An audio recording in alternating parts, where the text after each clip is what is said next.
All right, what is going on, TCG enjoyers? We have a different backdrop for SHIFTGEAR today. We are in the Sahara Desert out in Tunisia, and I thought it would be very SHIFTGEAR, unserious fashion to film it out here. So I've got two guests with me today who are joining me on my trip. We just were at Lille, now we're in Tunisia, then we're going to Gdansk tomorrow, or the day after. Or no, tomorrow, right? Tomorrow. Yeah, so you know, one of the cool things with Pokemon is travel. So we're going to talk about Lille, we'll talk about Gdansk, what's going on over there. So yeah, do you guys want to introduce yourself? Yeah, so I'm Ajay. I friends with Ciaran, friends with Kamil here. Played for a long time back in the early 2000s. Came back in 2023 and then started playing and grinding the circuit last year. Yeah, I'm Kamil. Same kind of thing. I've been playing for a while. I've been friends with Ciaran since we've been like 12 years old, and yeah, it's just really awesome to be here out in the Sahara Desert, enjoying it is actually quite cold, so surprisingly quite cold, but it's very, very enjoyable being able to walk and talk in the desert here. Yes, big shout out to Henry Brand for inspiring the walk and talk. So let's go for a walk. We're at our camp here, if you guys can see. We just slept in like one of those tents last night. Not the most comfortable experience, but it was fun. But yeah, let's talk about it. So Lille happened this past weekend. I guess the big takeaway from that was Dragapult kind of bounced back, dominated. I think the Mega Box deck definitely flopped, which I was expecting, to be honest. I don't think that was that surprising, in my opinion. Also big news. The Blue Jays won last night, guys. Big stuff. I woke up in the middle of the night, a little track to score there. 6-2, big dub. Win. Vladdy took Otani deep. But yeah, so anyways, Pult, big comeback. I think that's the big story of the event. So I think going into Gdansk now, I think that's what we have to respect. I think Gardevoir was getting a little bit too disrespectful with how they're building their deck towards Dragapult. I think we saw like in the ASIM, like two Gardevoir went down to a Pult. I mean, one hit Piper Zoroark deck, which we can talk about after. Gabriel Fernandez also played that. So I guess, guys, going into the weekend, is Pult now the BDIF, or does Gardy still have that crown? What do you think? You got top 32 with Gardy. Let's start there. I mean, I did play the Gardy Enamorous build. That does take a bit of a worse matchup to Dragapult. I ended up going 1-1 into Dragapult. I lost to Dragapult that played Shaman, because the line that you go for is, you go for Serendipity and just try and take as many KOs as possible, disrupt their setup. And I think Dragapult Dusknoir dominated for a couple reasons. I just think that, Gardy players have a lot to do right now. They have to respect all of the big dark decks that are posing a huge problem, and they do this by, playing Enamorous, playing Turbo Energize, playing, a lot of ways to one-shot. And less Evos, less Kirlias, it's causing an issue. So I think for Gdansk, we're going to see Gardy shift back to either Jellicent, or they're going to just play, very standard, double Evo, maybe include some more Arvins. And I think that there might be a shift. But yet again, though, it is only, 1 week apart. So we'll actually see how much of a shift there is. I think Dragapult Dusknoir also dominated just because all of the top players were on Dragapult Dusknoir, and it just tends to happen like that. Guldengo also did decently. I saw some at top tables. I think they all ended up losing to Dragapult, but and then Zoroark's interesting. I think Zoroark is in a really interesting meta, kind of position. I think the issue with Zoroark is that not many people play it, and not many people play it that well, because it's a very, very difficult deck. So we will see if Zoroark increases. I don't think it will, but I would say, we will see more Jelly Gardy, and we will continue to see Dusknoir and Dragapult dominate. Yeah, I mean, I think it was like a perfect storm for like Dragapult as well. I think Charizard winning Milwaukee was actually pretty big for it. Yeah. The list that Jackson played has a pretty bad Pulsar matchup, despite playing the Max Pult, in my opinion. Like, it makes the matchup okay. I know, Ajay, you played Charizard to the event. What would you say the matchup is for Dragapult into like Jackson's winning Milwaukee list? I think it's sketchy. Obviously, it's not favored, but it's one of those things where if you can get Pidgeot out, you can be in a decent spot, but you have to manage your board like impeccably. And like basically you're trying to get to an end game where you have like 2 Zards, a Pidgeot, and then you're basically forcing them to go down to 1 when you're one-shotting Dragapults. So that's my take on it. It can get sketchy. Sometimes you want to flip heads on Mesagoza. Sometimes you just need to draw your Pidgeotto to quick search to Evo into Pidgeot. But yeah, it's sketchy. It's winnable. But it's probably not a thing you want to hit. Yeah, I think I kind of agree with that assessment. It's like, and like also I know that a lot of people are playing Secret Box Charizard this weekend as well. That one has an even worse matchup because you have a really hard time knocking. That's what I played. Right? So, I don't know. I think everyone just decided as a community, like, oh, like we're done with Dragapult. This is kind of cringe as a deck. But then it's like, well, no. Like if you just disrespect like one of the best decks, like it just becomes good again, right? Because how many were in top 8? Like there was like top 8 there were 4. 3 or 4? Yeah, 3 or 4, right? Yeah. So like it was really and then like 8 in ASIM or yeah, like there was a crazy amount. So I mean, I'm not surprised honestly. Like going into the weekend, like I think everyone was like, oh, like Dragapult's actually decently well positioned. And it's fundamentally just a broken deck. Yeah, so. right. Like Vandai was debatably the best attack in the game. So. We also saw Terrabox do actually quite well this weekend. I think for Terrabox also it's kind of a perfect storm. I think Terrabox can play into Dragapult. I think they can play into Guardy. I think it's just a deck that if played well and they draw well, I think they just get people out of the game really, really quickly. Do you think that Terrabox will continue to see success and popularity in Gdansk, or is that just kind of a fluke? Because it was strange, right? We didn't really see Terrabox. Yeah, I mean it's like interesting because like Terrabox, like it way overperformed Monterey and whatever the first one was, Frankfurt, right? It did okay at Milwaukee. I think there was 2 in that was Pittsburgh. There was 2 in ASIM. Milwaukee, I can't remember if one of them made top cut, but like I've been looking at the data, and it's like every tournament, like Terrabox is at like 3-4%, despite it doing well, right? So we can talk about Zoroark too in a bit, but it's like it's one of those decks that it's actually very difficult to play correctly or play well. Yep. So like I mean we keep seeing like good players making top cut with it. So I think it's going to continue to have a very high conversion rate or like have a lot of placements in like top 32 or like top cut or whatever. But I don't see like Terrabox just jumping and becoming like a 10% type of deck, just by virtue of how difficult it is to play, right? So that's kind of where I think Terrabox is. But I do think it's like very, very good. I mean, like no one's playing Shaman still, right? So it's like, until we see that, like it's good. Yeah, we might see Dragapult Dustmore players playing Shaman this week. I know there were a few Dustmore Dragapult players that were on Shaman this weekend. I think the card is actually quite good in the meta right now. I think it's pretty good into Guardy, pretty good into Terrabox. It's gives you some value. You probably should play it. Yeah, Zard also plays Shaman in a lot of lists as well, but the thing I will say is like Terrabox has like a lot of ways to take one shots on big Pokemon on the Zard side, and a lot of times it can just sort of like outrace it if it needs to. So yeah, I think Terrabox is good. Kind of underappreciated or underrespected a little bit, so it might be a good weekend for it. Yeah, I think so too. Yeah, I guess the other deck we can talk about that did really well is Zoroark. I mean, this is then like the sneaky good deck, I think, of the year so far. I mean, it took down Pittsburgh. Liam Halliburton obviously took the dub there. I mean, like just destroying every Gardevoir in his path. And then this weekend, Piper got to top 4. Gabriel Fernandez, back-to-back top cuts in his rookie season with Zoroark as well. They had a bit of different builds, both of them. So Zoroark's an interesting deck. I think it's another deck where like I don't expect it to like jump in meta share a lot. The deck is, again, very difficult. It needs very precise play. And also it's very confusing for a lot of players why the deck is good, because you basically just do 170 damage, right? But Piper included the Darmanitan. I think that's a direct response to the lack of Shaman, like kind of how we're mentioning here. It allows you to go a bit aggressive. It also gives you some lines into some other decks, right? Like, into Dengo, you have Darmanitan's attack. I think it's called Backdraft or something. Yep. So you have that option. So very thin lines, and she also only played 1 Reshiram, which was a little greedy, I thought.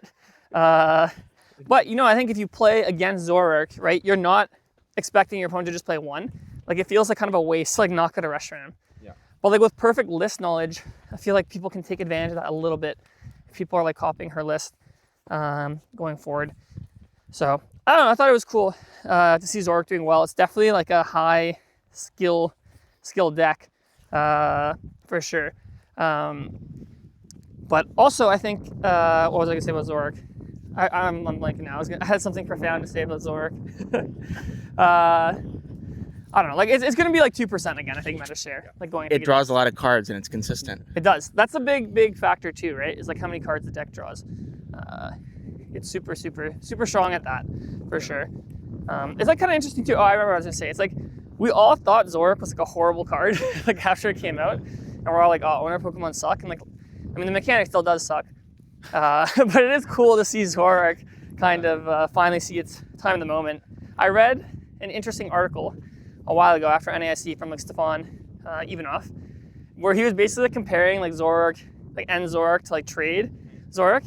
And he's basically like what made them both good was that like the Trade Zorak, you could just like double colorless and just like hit. Yeah. And then like if your opponent hit you back, you had a lot of counterplay, right? And I guess that's kind of what End Zorak is like now. It's like if your opponent just hits you, you just use the outrage attack, take a bunch of prizes. So it is a very good deck at playing like the waiting game or creating a lot of skillful opportunities to like outplay your opponent. So not surprised that a lot of good players have been picking it up and going on some runs with it. Yeah, we also see the Okidogi EX coming Yeah. into the Zorak list for, cornerstone answers. I think, playing that amazing trio, Pheasantipity, Petrant, and Okidogi. Yeah, I think Okidogi just hits super hard. Against any mega box where they're just gonna put, they're gonna try double cornerstone. You just set up an Okidogi, and I think Okidogi just, just sweeps. So that's also pretty interesting. A lot of kind of interesting text. I know Gabriel Fernandez was playing the Klefki. That might be somewhat trying to scam Dengo. Maybe not sure, but there's also just a lot of ways you can go with the list. Like a lot of random cards you can play. It's hard to play against it for that reason. You don't really know what they're playing. So I don't think it's going to be high in popularity, but we will see in Gdansk. Yeah, let's kind of move on, I think, to like the mega box, right? Like I think going into the weekend, that was the big deck everyone was talking about. Toward released the masterclass, so people knew all the lines. I guess more lines against it as well. I just think like everyone knew what to do against it, right? Like if you're going into Lille this weekend, like you definitely practiced against mega box if you practice for this tournament. And the other thing too is like the list is pretty much known now, right? Like people knew what to do or like what is in the deck. And I think we saw a lot of respect for retreat locking. I think most Gardevoirs are playing Penny. Turo, sorry. A way to pick something up, right? To not lose to Yveltal. So I guess maybe going into Gdansk, like, is Mega Box going to be a little bit better positioned? Like, if you just follow the trend of, like, what you think Guardy players will do, I'd guess that they're going to cut Turo, right? If we think that Mega Box flopped, it's going to go down and play. Do I really need Turo in my deck anymore? That's kind of the logic I feel like Guardy players will take. Then again, that opens the door for Mega Box to do well again. Guardy can just not put down Fez if they don't play Turo, but Fez is just such a good card, right? So what do you guys think about where Mega Box is positioned going into Gdansk? Yeah, it was a really cool deck for Milwaukee. I think it dominated Milwaukee. All the players, all the top players were on it. I think right now it's struggling to find its way in the meta. Everyone is prepared for Cornerstone. There's a lot of Cornerstone hate out there, so I think it tends to struggle into some of the matchups. Also, very, very hard deck to play, right? Very, very hard deck to play. You're not allowed to make many mistakes. You have big 3-prizers. So I guess we'll see. If you were preparing to bring Mega Box to Gdansk before Lille results, you're probably still going to bring it. Not much turnaround time, but I just wouldn't say it's that good of a play. Also because almost every Dragapult player also was playing Turo this weekend. So, all the Guardy players, all the Dragapult players, they're almost all playing Turo. I think it's just in a difficult spot. I agree. It's like a good deck, but it gets a lot worse when people know the lines and also know the lines they're taking it into you.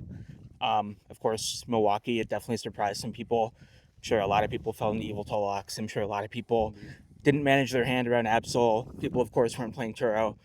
So I think it's a cycle. I think like it's probably like not the best play for this weekend, but it's also probably not one where like you have to switch off it, because it will probably be a little less respected this weekend than it was last. And then who knows, going into LAIC, Vegas, etc., it could sort of turn around if the meta shifts accordingly. So we'll see. Yeah, I mean, I think the other big thing for the deck, right, is that in Milwaukee and at Belo Horizonte, it's like all the best players are playing the deck, right? So like I don't think any of them were playing it this weekend. Like maybe a couple where I just didn't see. So I think that's also contributes to like the deck not doing as well, right? I mean, like Dragapult and Guardy are all obviously really good decks, but like the best players always play them, so they're obviously going to have the most conversions to the top cut. So yeah, I think Mega Box is probably probably a 5% deck next weekend.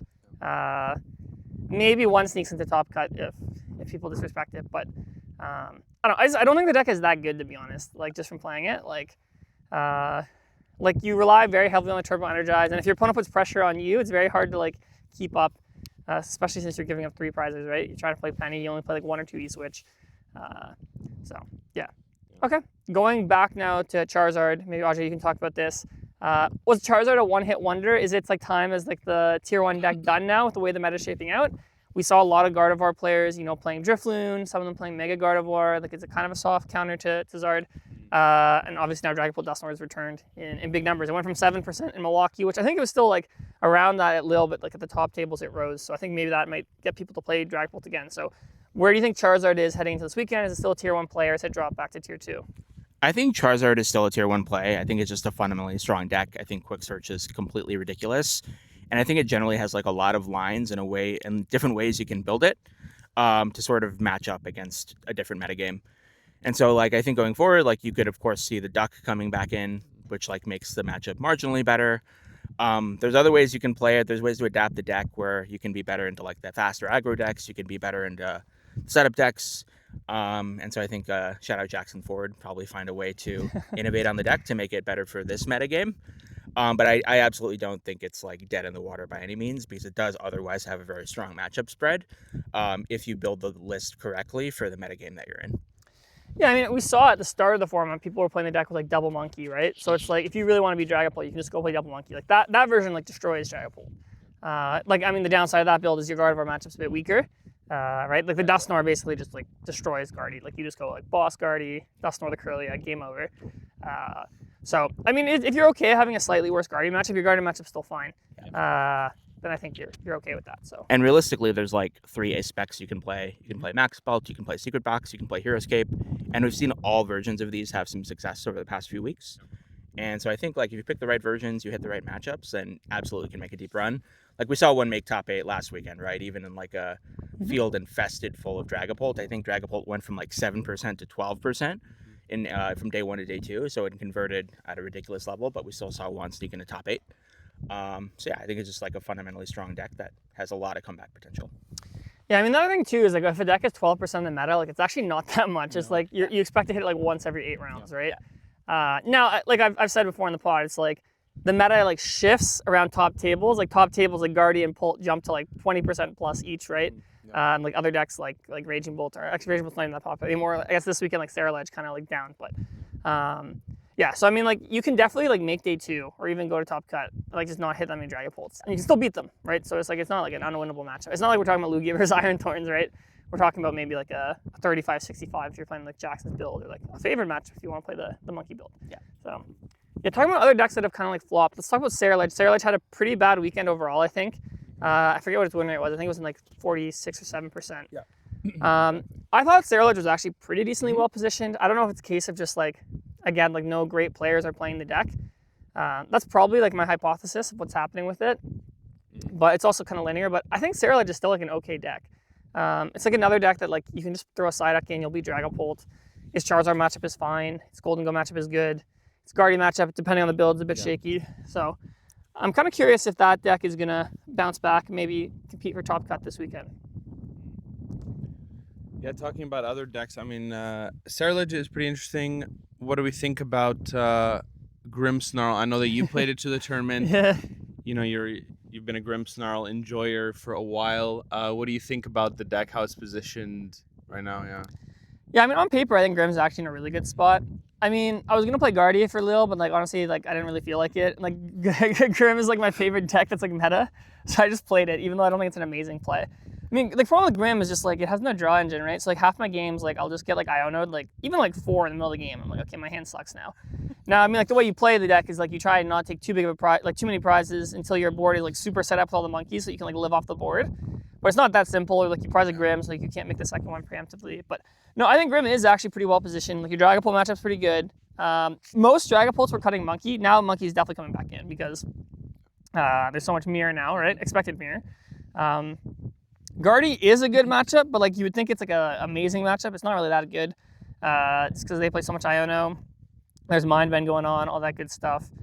Golden Go is still a horrible matchup, but Golden Go is like dropping a lot. So I think that's why I felt comfortable playing Grimms, because Golden Go got down to like, I think this tournament was like 7 or 8%. Yeah. And we can talk about Golden Go as well, so that's one of my other favorite decks. And then the other thing with like Grimms, like, you just like farm so many bad players. Like they just like don't know how to play around Frostlass, right? Like, I mean, my record was super jank. I went 5-0-4 day one. But like a lot of my opponents just like did not play around Frostlass properly, or like they just let themselves get trapped by Evil Tall. I had like 3 games where my opponent took like a 5-minute turn, like trying to set stuff up, and like they would finish their turn. I'm like, yo, I just have a game on board. like, because like Frostlass is like so complicated to understand, and like the monkeys. So yeah, I think definitely Grimm is like good. I'd say I'd put it in tier 2. Like if like Morgrim literally said like draw a card, like I think the deck would be like tier 1. But the way it stands, I just think it's hard to be consistent. I might play it again because it's just like my favorite. Maybe I'll play Frostlass Monkey Dory again. I saw Sander getting top 32, I think. Or maybe just outside of it. No, top 32. Top 32 with Frostlass Monkey. Shout out all Blitz. I know he made the list with the crushing hammers and all that good stuff. So that intrigues me. Maybe you guys will see me playing that, because I do love Frostlass Monkey. You do. But yeah, I think Frostlass is in a pretty good spot for sure. I mean, people like should not be playing cards like Basket in their deck anymore. I mean, maybe Golden Go Rock should, because it also counters Dragapult. But yeah, I mean, I think it's an okay deck. Not amazing. Yeah, moving on to Gholdengo. I mean, we've kind of seen Gholdengo, you know, have its insane success at Worlds, see a lot of success in the formats after, but recently hasn't really been doing much. I know it's, you know, I mean, its main kind of best things going for it are that it's good into Guardy and good into Dragapult. With Dragapult doing so well this weekend, do you think we can see Gholdengo coming back, like maybe playing the Basket, maybe either, you know, deciding to play a Monkey Dory, hard for the bench space, but, you know, Basket's coming back.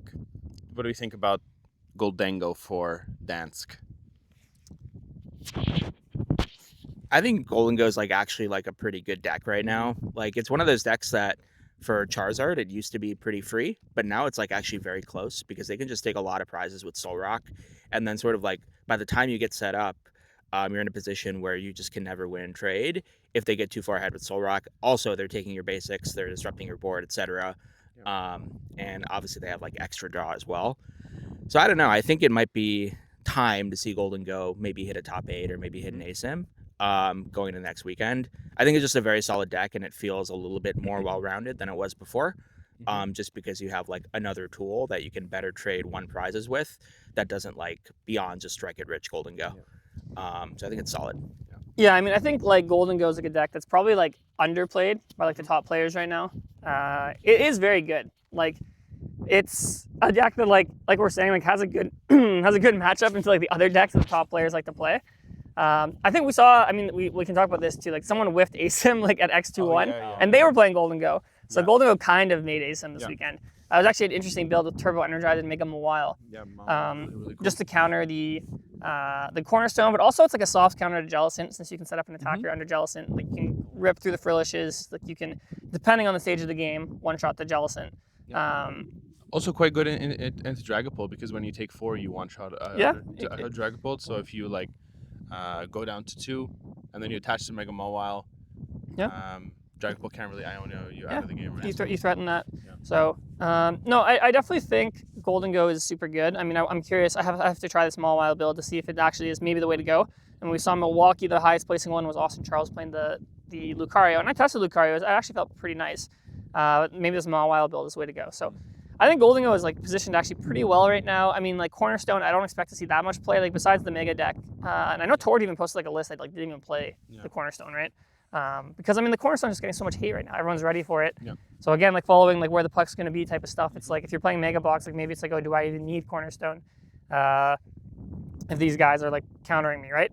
So I think Goldingo is decently well positioned going into this weekend. Like again, I wouldn't be surprised to see someone make top cut with it. And also like the Zoroark list, like they cut the Cornerstone, even though Zoroark's not like a big deck. But if you make top cut, you don't got to worry about that either, right? So. Yeah, and I do think it was like actually fairly highly played in Lille. I think it was like third on the meta share. Yeah. So it just might be a matter of who's playing it more than anything. Yeah, I mean, like it had the one in, like I said, that whiffed ASIM, but I don't know if there was any other throughout the two. I should have looked before we started recording. But I mean, I even think if you wanted to, you could just go back to playing like the normal like Easters Pro builds if we don't see like the corners. The problem with that is the Easters Pro builds have a bad matchup into the Solrock versions, just because you're gonna get outprice traded at the start. The Togekiss could come back though. Yeah, the Togekiss version can like hang with that version. So maybe you got to play that. But yeah, I don't know. Goldingo is definitely on my short list of what to play this weekend. If I have time, maybe I'll try that Maw Wild build, see my thoughts on it. But I kind of want to play Frost Last Monkey. So, or I could play Sea-Pow. Could play Sea-Pow. Yeah, I mean, I was playing some games with that. It's pretty fun. It's not horrible. I think I can make day 2 with it. I don't think I can make top cut with it. I think I can make day 2 with Sea-Pow. I mean, hey, Dragapult's coming back. I mean, I have the TM Evo. I have the Regigigas in the deck. People forget how to play against it. People forget. They'll probably like play around Radiant Greninja, right? Like I'm just. Yeah, if you're able to set up, if you're able to, get everything going, then yeah, I mean, it can work. Just get rid of the Bibarel and Iono. Yeah, exactly, right? So, yeah, so that's kind of funny. But okay, also I kind of want to talk about the whiff at the ASIM. That's the first time we've seen since they've moved to ASIM. I think that we've had 16 people make ASIM, and someone actually whiffed at X21. So we had a ridiculously high tie rate at Lille. I think it was like 18, 19%. I don't know. My vibe was like, I don't know about you guys, but it felt like the European players definitely played a little bit slower. It seemed like my opponents were definitely less inclined to want a gentleman's, which is fine. Like that's their choice to make. But I felt like a lot of people there like play a bit slower. I don't know if maybe it was a lot of newer players or something, but it definitely felt like a slower tournament. I mean, I tied 5 times, which I don't think I've ever done. And I feel like I play pretty fast. I mean, I also don't 1-0 people, so that's probably why I tied. But yeah, so anyways, like, so how do you guys feel about someone whiffing the ASIM? Like, do you think like that's something that shouldn't happen, or do you guys think it's just like someone has to whiff, just like get a better record if you want to whiff, if you don't want to whiff ASIM? I think my honest take is I think it's like an unfortunate reality of like whatever system you have, you're going to have someone that potentially misses. And I don't love the fact that there's like significant difference in prizing. And so kind of like the way I see it is I don't think you should have some like infinite ASIM cut or anything like that. I think that just gets too messy. And of course you have to play around like the logistics of the tournament, etc., the way things are set up. And so what I would like to see is something where there's some amount of compassion when it comes to prizing for situations like this, whether that's more cash, like whatever. Like you can budget for these things, they're not going to happen every tournament. But how do you like make it fair for someone?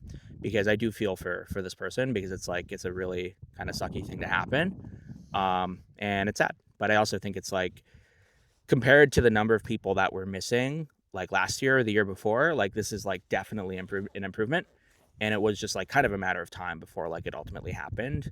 But I do think that like we can just sort of be human towards these people, and figure it out on the back end if you're Pokemon to think about prizing or whatever it is. Yeah, I mean, like I think it's like one of those things where it's like even the old system, like you wouldn't have even come close to top 8, so it does suck. I mean, I think if you're gonna do ASIM, like I don't see why 17 and 16 couldn't have just done a playoff match in, because you can get all the other games started. Like I don't really think it would delay the tournament.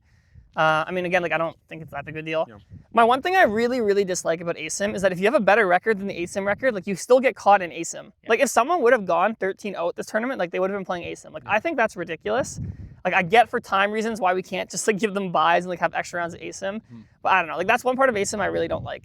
And I mean, this isn't like a new idea that I'm coming up with, but like you need to give an advantage to someone who has a better record or a higher seed. Like we need to start just letting them pick like who goes first or second. It's not like a monumental advantage, but it's like, okay, like, you went like 12-1, right? You get to pick if you go first or second against your opponent who went 10-1. I think that's like an extremely reasonable thing to do. And then I think talking about prizing, I think I've suggested this on SHIFTGEAR before. I think I've seen other people suggest this, is like, I like the way golf does prizes. I think that's how Pokemon should do it. So the way golf does prizes, if people are tied, they combine the prize pools for like the placements they would get and then average it out. So to give an example, like let's say there's the guy in 17th, I think his name was Drew, right?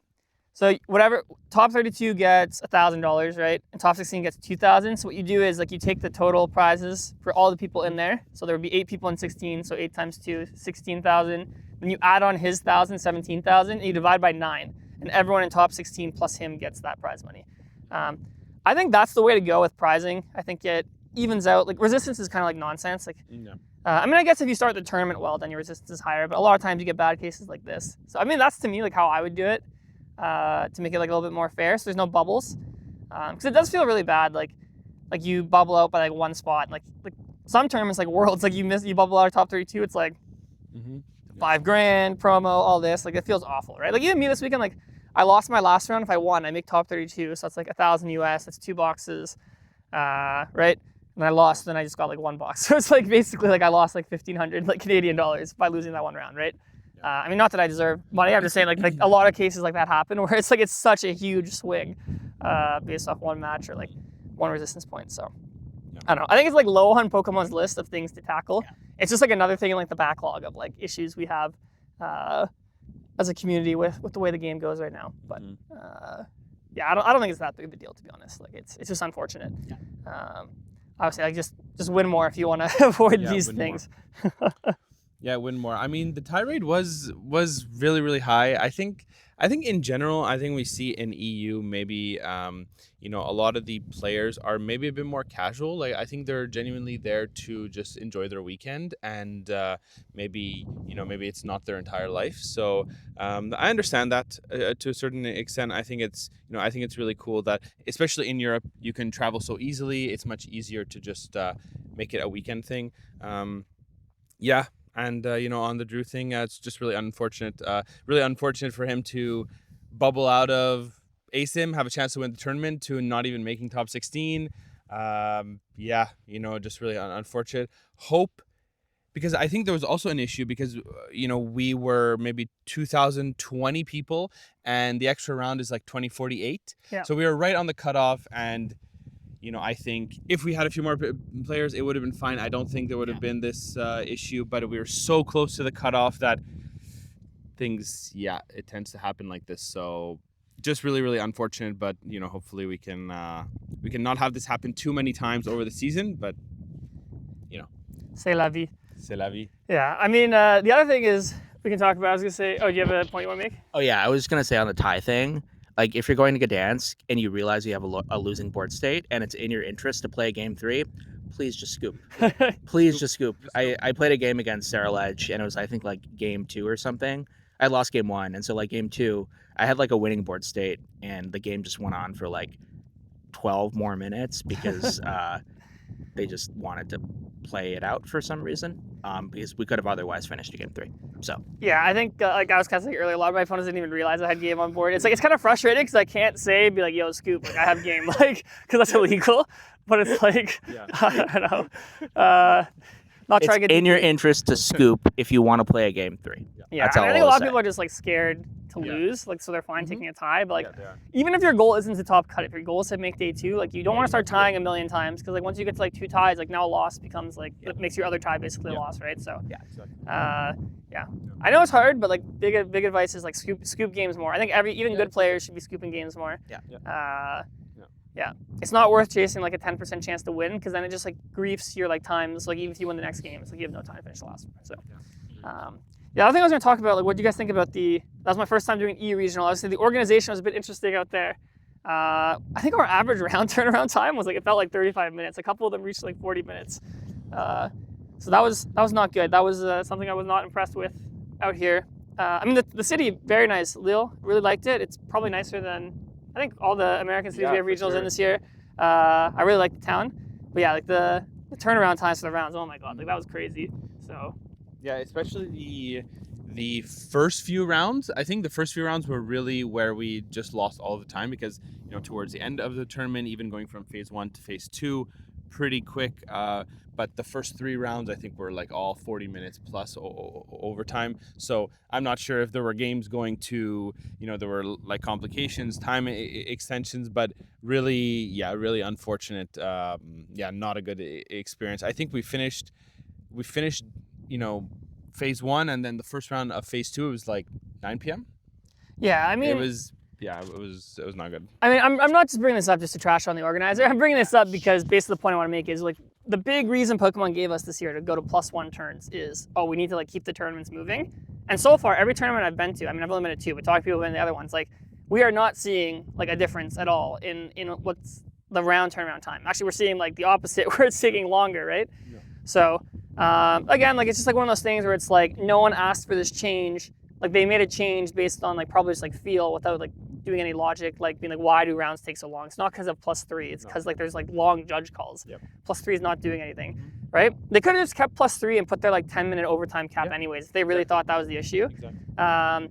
So again, just bad policy. I just wanted to highlight, like again, like another failure of it, that it's not solving what's supposed to be solving. Yeah. And no shade at the organizer. Like I've been to a bunch of events from them, and they've all been great. But I do think that like we do have like a goated team in NA to turn around rounds that quickly. Like I think at Milwaukee it was like 15 minutes sometimes. It was like incredibly fast. And so I think like obviously Fanfinity can get there for sure. Might just take some practice, but I agree. I also think like, especially as like traveling to another country, love to see like rounds get down a little bit earlier, go out, enjoy the city, get a good dinner, etc. Yeah, for sure. Yeah, I mean, I think otherwise like Lille was nice. The venue like was pretty big. Like no complaints about that. But yeah, always trying to say how things could improve. Right, like I'm like, and I never blame the individuals. I always blame the organizations because that's honestly who really controls all this stuff. I also noticed like the hive at Lille was like, it was like so small compared to the hives. Like, NA, it's like an operation, like it's massive. Yeah. Lille, I saw like maybe like there was like 4 or 5 people there at the front facing. I'm sure there's a little bit more in the back, but yeah, definitely interesting to see my first EU regional here. I mean, I'm doing a couple more. I'm doing Gdansk, obviously, probably Stuttgart, maybe some more. So hopefully it improves as the season goes on for sure. Yeah. Any other thoughts on Lille, guys? I just think if you're playing Guardi in Gdansk, I think either play Psyduck in the Enamorous build. I think it's good. Or just play Jelly Guardi, or just play some standard Evo Guardi. Enjoy. Just play good decks. Yeah, that's what I'm gonna say. Just play good decks. Let's talk about Guardi real quick. Actually, about that, Kamil. Like what do you think is the way to play Guardi? So I mean, like Guardi's kind of become this deck now that we have like standard builds. Everyone's like, oh, let's just play whatever build Henry was playing. And now there's like an Emrys, there's Jellicent, there's Evo, there's like the one with Mega Gardevoir. So can you maybe like briefly tell the people like why you would maybe play like Jellicent versus an Emrys versus like maybe a standard like Evo build? Yeah, I think the problem with Gardevoir for the last couple tournaments has always been that there's always a perfect Gardevoir list for a specific tournament. And I think for Lille, obviously it was not an Amorous because it takes a questionable Dragapult matchup. But I think going into Gdansk, we see, basically the big decks being, you want to beat Guardi, you want to beat Mirrors, you want to beat Dragapult Dusknoir, and you also want to be okay into the dark decks. You want to have some play, right? So I think Enamorous struggles into Dragapult Dusknoir, especially with Shaman. I think it's doable, but it's a very uncomfortable matchup. It's a 50-50. You really have to hope Fez just goes a really, really long way. I think if I was going to, I will be going to Gdansk, and I will be playing Guardi. So I think Jelly is quite a good play this weekend, just because you're really low maintenance into Dragapult, and you can really lock them out of Badoo early, which allows you to set up. So that's really, really amazing from the Jelly Guardi. I think Jelly Guardi also, there are a lot of games where I think in this format, it's really good to be able to somewhat like scam games and just like win random games off of, turn 2 item lock. You definitely should be playing a way to get into Frillish turn 1, either Latias or Air Balloon. And then, when we look at the standard Guardis, I think they take pretty good matchups into the dark decks. I mean, we're playing Drifloon, some are playing Mega Gardy. I'm not sure I'm a huge fan of Mega Gardy. I think Mega Gardy and Drifloon in the same deck is a little redundant, but the purpose is there, right? Just take big one shots, and yeah, I mean the Evo build. You're good into Dragapult if you can find your Kirlias, if you can find your Arvins, if you can find your Evos. But I will be going and I will be playing Jelly Guardy or Enamorous with Psyduck. I'm going to shout out the more like standard Guardy build, which we kind of saw like have a bit of a comeback this past weekend. I think there was like a number of them in top 32. I think like the original list was from Tord, and a bunch of people adjusted it for a couple cards. I'm probably going to play something similar to that, switching off of Charizard for this weekend. But I do think like you have to respect Dragapult. Like you can't just say like, oh, if there's not going to be a Dragapult this week, because the deck will just lose to Dragapult if you don't respect it. And so I'm definitely going to put a second Evo in my deck for sure. And I do think that there's like definitely merit to like Drifloon. I'm not sure on Mega Gardex just yet. Like I'm leaning playing both. But I think Drifloon creates a lot of problems for the dark decks. I think Charizard specifically. So yeah. Yeah, maybe Charizard has to like start playing Scrapper or Jamming Tower again, going back that way, right? That's the meta. The meta's so cyclical. It's just like all these decks have like one version, and like you have to just like keep going around. And like I'm always a big proponent of like guessing where the meta is gonna go and like adapting that way. So okay, final predictions, guys. What deck is gonna win Gdansk this weekend? Jelly Guardy's gonna win. Yeah, Gardevoir is gonna win this weekend. I think all the top Dragapult players will not switch off Dragapult, and everyone's gonna play Guardy, take good matchups against Dragapult, and then just dominate top cuts. So yeah, Jelly Guardy's gonna win. I'm gonna give it to standard Gardevoir. That's where I'll put my vote.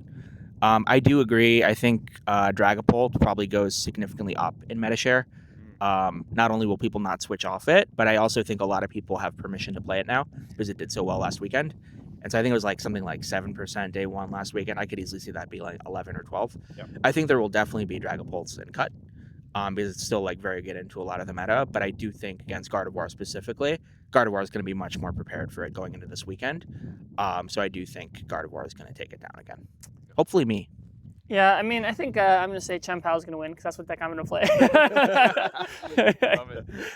Yeah, that'd be so jokes if I do that. Yeah. But yeah, no, I'm excited to go to Gdansk again this weekend. I mean, it's been a good trip so far. I mean, one of the great parts of Pokemon's traveling, I mean, like you can see where we recorded this episode, like in the Sahara Desert. Right now, beautiful.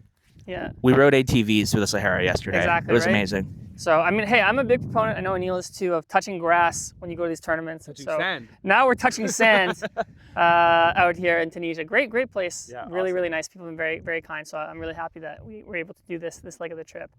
All right, any final thoughts, shout outs? I have a couple shout outs. All right, first I got to give a big shout out to the GOAT, #1 SHIFTGEAR fan, Big Yoshi, man. It was great meeting you in person, bro. I was so hyped to finally meet you, man. So Big Yoshi, like, big shout out to you. Actually, no, that's my only shout out. Shout out Big Yoshi, man. You guys have anything you want to say? No, I mean, if I'm Kamil TCG on Twitter, and I'm just excited to play Gdansk. Really excited to play Gdansk, and hopefully we can have a great end to the Tunisian trip. Tunisian SPE is gonna be starting soon, so we'll enjoy that, and then we have a long car ride back. So it's just been an awesome time, and good luck to everyone in Gdansk. Please, pack your Evos, pack your jellies. Let's get it. Yeah, I'm not sponsored or anything, but pack your Endgame sleeves because they're pretty great. Let I me use get them. that. Yeah. Yeah, nice. Other thing, if you're going to Las Vegas, go to Aneil's running a SHIFTGEAR event. I will be in Buenos Aires that weekend, but there's money matches with LDF and Rowan. There will be a live episode, I think with them probably too. So check that out if you're going to Vegas. Otherwise, subscribe, like, all that good stuff, average YouTube stuff. If you're listening on Spotify, give us 5 stars. Apple, whatever they do, also give us 5 stars. But yeah, we'll catch you later. Merci beaucoup. Merci beaucoup.